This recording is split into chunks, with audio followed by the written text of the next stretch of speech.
Hey, what's good, everybody? I'd like to welcome you all back to the Boombox Guru channel. I'm your host, LB.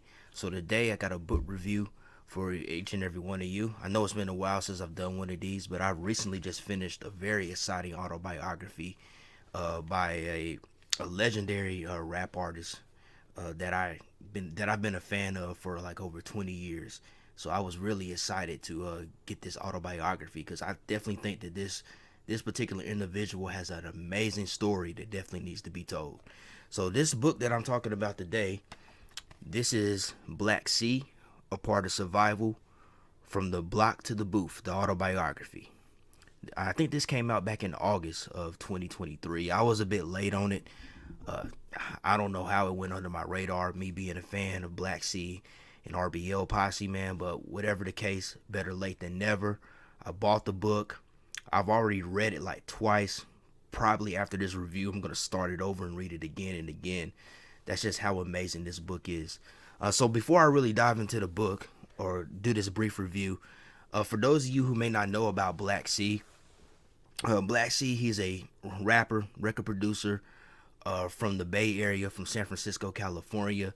He was actually the founding member and 1/3 of the legendary rap group RBL Posse. They came out in the early 1990s. They had a huge hit called "Don't Give Me No Bammer Weed," which is going on to be a classic, a weed anthem for a lot of stoners out there. They also had hits called "Bounce to This," "Bluebird," which is another big hit for them. And then later on, they had another more mainstream hit called "How We Comin'." That was a little bit later down the road. But in any regards, RBL Posse, phenomenal rap group. Even though that their tenure was very short-lived, they were phenomenal, pioneering Bay Area rap group. Unfortunately, the group they experienced quite a few tragedies. Man, the biggest was them losing two members of the group dying due to gun violence. You know, the first being Mr. C, and then later on, younger member Hitman. But Black C, you know, he's the only surviving member of the group, but he has continued to carry the flag for RBL. He's continued to push the legacy. He's continuing to release a lot of great music solo wise. I mean, I really respect and admire this man. And this book, it really increased that respect and admiration that I have for him. So, you know, of course, with most autobiographies, Black C, you know, he discusses his early upbringing and childhood of growing up in the streets of San Francisco, California. Something that I think a lot of people don't really realize is that this book actually sheds light on a particular part of San Francisco that a lot of people probably aren't aware of. Most people look at the city of San Francisco as being a tourist destination or being the epicenter, the mecca of the 60s hippie movement, the countercultural movement of the 60s. But there's also another side to San Francisco. There's also a more urban side, a bit of a darker side. San Francisco actually used to be the home to a lot of low income housing projects that were very violent, man. A lot of violent things took place like in the 1980s and early 1990s, man. And Black C actually grew up in that environment. He grew up in one of the probably the most notorious sections of San Francisco known as Hunters Point.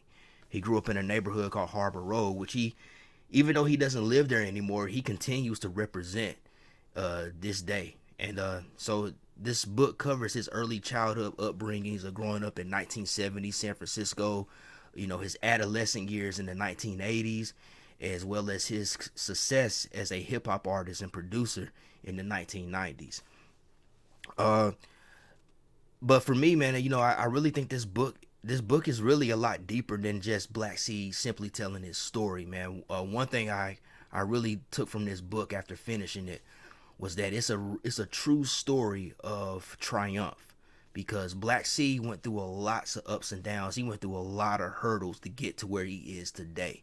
A lot of tragedies, a lot of traumatic experiences, a lot of obstacles, a lot of roadblocks, but he managed to persevere through all of that to become who he is today. So everything actually kind of became full circle.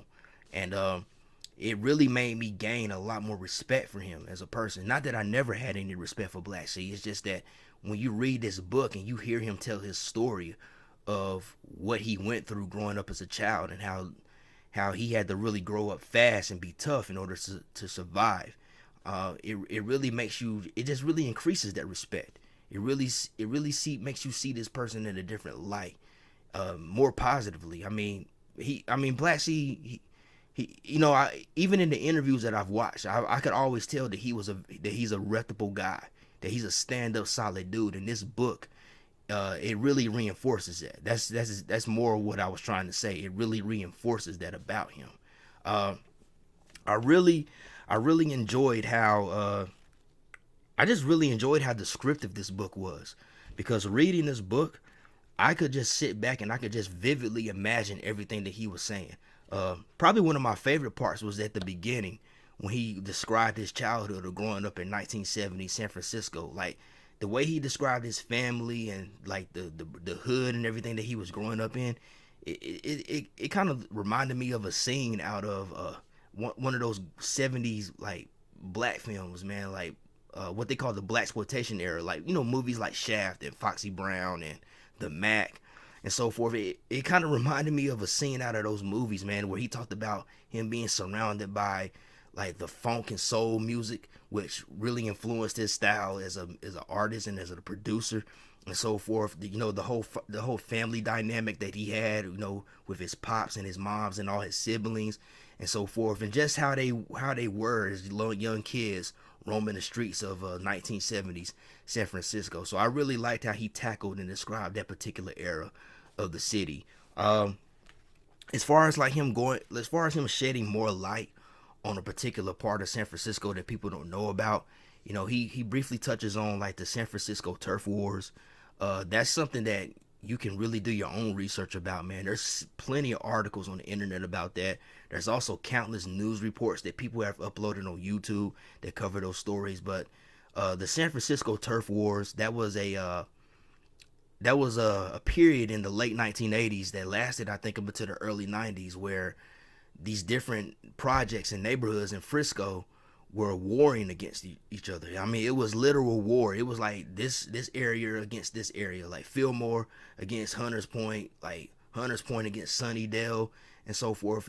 Like it was real war in the streets, man. And Black Sea was active in that particular era. He was active. He's a real reputable dude from the streets, man. And it almost cost him his life. And but he made it through. And that's another thing. This book really shows how there was so many situations where he could have lost his life, or he could have ended up going to prison for a long time, but he managed to avoid that, man, because of I don't believe in luck, man. What I personally believe is because definitely God was looking out for him. That's what I believe. God was looking out for him and was leading him onto a different path.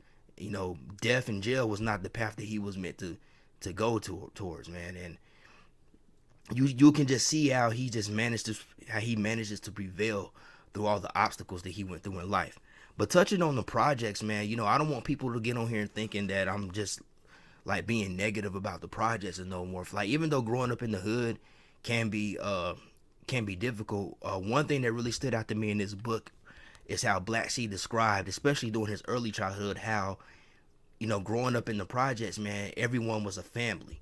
Everyone was very close knit. Now, everybody wasn't necessarily blood related, but everybody was family. It was a village. Like, everybody took care of each other. Black Sea's mother, there was times where she had to work, so there were like other older ladies in the neighborhood that would watch out and look out for him and his siblings. So he started looking up to these people as like grandmothers and aunties and so forth, because they helped raise him. And so it wasn't all negative. The hood ain't all bad. There was still love there despite of the circumstances, and everybody just took care of each other and looked out for each other. So it was a real close knit family. And going forward, there's a lot of cross between a lot of kind of historical events, street events that took place in San Francisco that you can read about in newspaper articles, how it kind of crosses how it all kind of comes full circle, how it all kind of connects and everything like that, because Even like in the early 2000s, there was like a wave of violence that struck the Hunters Point section of where Black C grew up. And even though at that point Black C wasn't even in the hood no more, he had moved him and his family away from there. But there was still a lot of people that he grew up with, and unfortunately there were still people that he were close to that ended up becoming casualties of that. So a lot of that is discussed in here as well, man. And but not only that, man, it ain't all negative, man. Black C also talks about the successes that he had, particularly him getting into the music business, because he initially had no desires to be a rapper or be a producer. It was something that he just taught himself in order to help out some of his close friends from his neighborhood. And he ended up being one of the best at it. And he ended up creating his own style, his own sound, and he became hugely successful, man. And it was almost like right out the gate, he just was really successful. Like, he taught himself. He had that determination. He taught himself, and he did it, and he was successful. I mean, it was almost like he tapped into a natural talent that he didn't know he had. And it was just once he just started walking that path that he was meant to walk, it just awakened in him, and he just started having success, man. Especially with the early years before RBL. Then once him meeting Mr. C and RBL having so much success, and how far they were heading. I mean, it was just amazing, man. And I especially like how he discusses the relationship between him and Mr. C, like their friendship, how they just hit it off right off the bat, and how they were just real close with each other, and how they really were influential to each other, how they motivated each other, and how he described Mr. C as a person. It was really cool. It was really touching. It was really heartwarming to hear those stories. And of course, it gets emotional too, man, when he talks about the many losses, the deaths, especially with Mr. C and Hitman. I can't imagine, man, you having these two close friends of yours in a group, and then both of them are no longer here. They're gone. Both of them died from acts of violence, and then you're the last one left.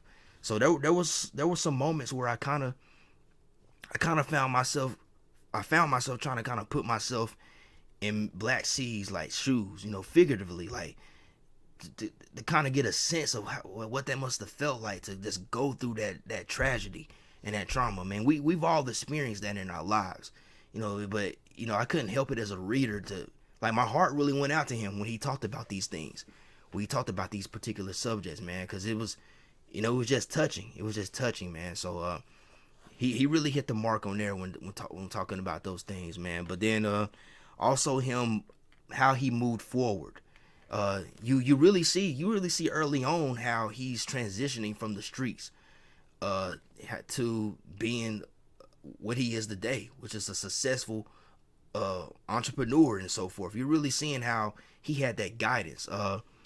There was, even with the success of RBL, man, he was still hanging out on the block, and he was still hanging out on the block because he was still loyal to his neighborhood and so forth. But you kind of see how there were certain people, he had certain people in his life that were guiding him to more positive direction. Like, him ended up buying his own house. I think he ended up being one of the first people from his house, from his neighborhood, to leave the area and buy a nice home and so forth.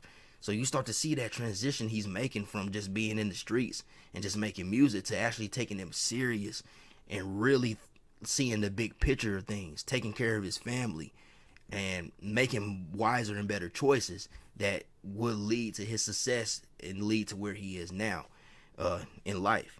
So I'm trying to think of a couple of more things that I really enjoyed about this book. I think I really enjoyed how it really tells a story of guidance, wisdom, strength, and perseverance, man. And I think that this book goes deeper than just telling Black C's story. I think his story is very inspirational to a lot of people. It could be inspirational to a lot of people, man, because he grew up in a very rough and tough environment, man. But he didn't become a victim of that environment. He didn't become a product of that environment.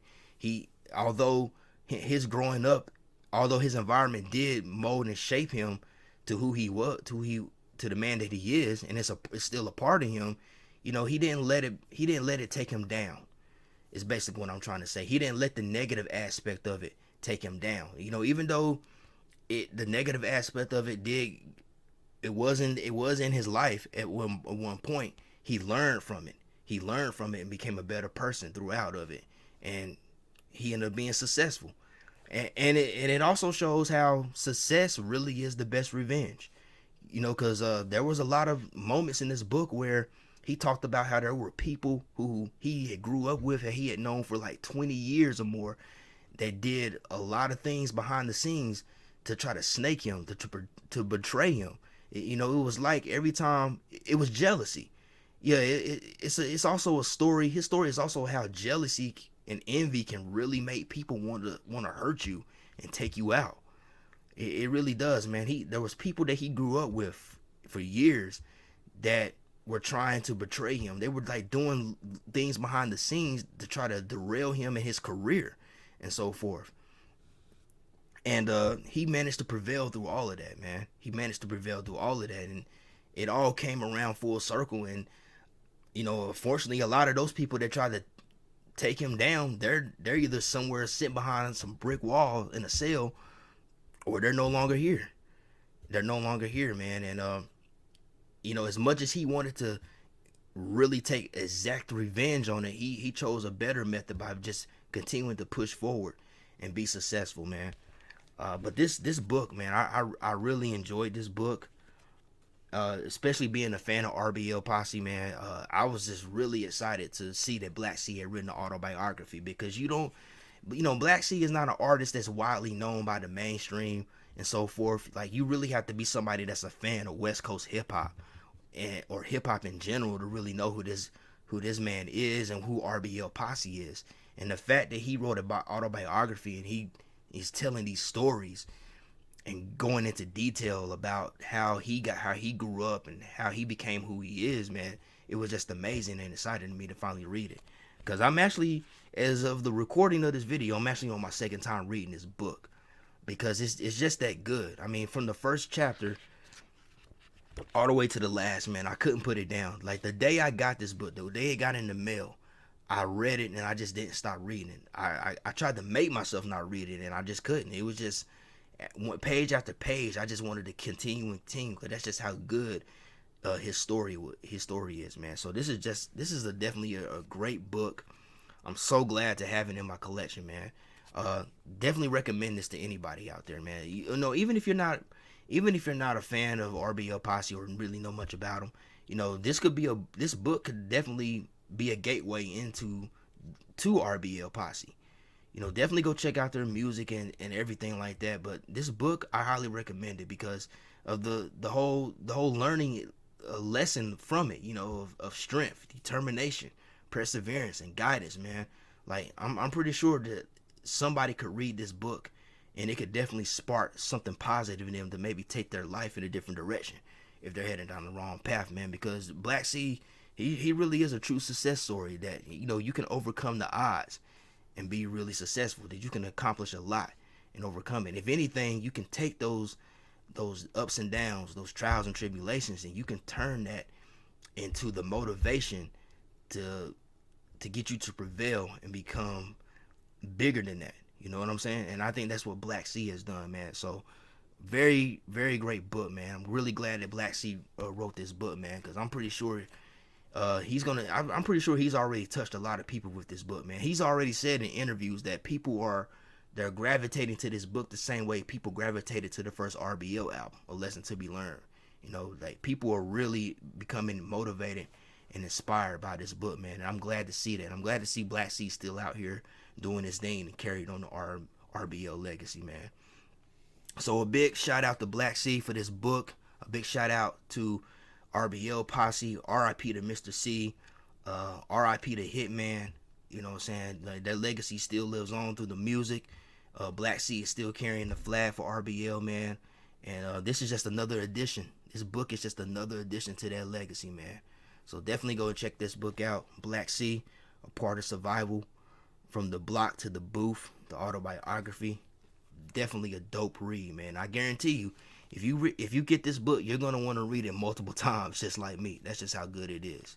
But yes, man, that's it for this book review. Hope you all enjoyed this. If you did enjoy this video, if you could do me a huge favor, just hit that thumbs up and give me a like, as well as share the video, because it does help out the channel. Also, be sure to hit that subscribe button and tap that bell and that way you'll be notified when I drop new content. I want to give a huge shout out to everybody out there that's been watching the videos, that's been subscribing to the channel and leaving positive comments. I really do appreciate it. And as always, hope everybody has a blessed day, a blessed week, and love, peace, and music. Peace out, y'all.